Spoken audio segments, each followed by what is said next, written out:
কখনোই আপনার হাত থেকে টাকা ফুরাবে না। আমি নিজে এই আমলটি করে ফলাফল পেয়েছি। যখনই আমার হাতে টাকা আসে আমি এই আমলটি করি। অনেক সময় দেখা যায় যে আমার হাতে টাকা থাকে না, আমি এই আমলটি করার সাথে সাথে আল্লাহ তাআলা হালালভাবে টাকার ব্যবস্থা করে দেয়। আপনি যদি এই আমলটি করতে পারেন, আপনার রিজিক আল্লাহ তাআলা বারাকা দান করবে। আপনার হাতে টাকা নেই, আল্লাহ তাআলা গায়েবীভাবে আপনাকে টাকার ব্যবস্থা করে দিবে।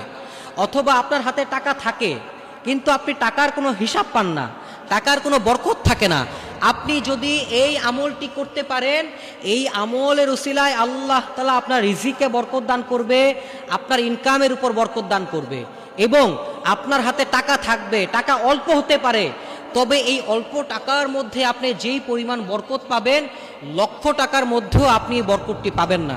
কেননা আল্লাহ তাআলার পবিত্র নাম ধরে যদি কোনো বান্দা আল্লাহ তাআলার কাছে কোনো কিছু চায়, আল্লাহ তাআলা যদি বান্দাকে ওই জিনিসটা না দেয়, আল্লাহ তাআলার কাছে লজ্জা বোধ হয়।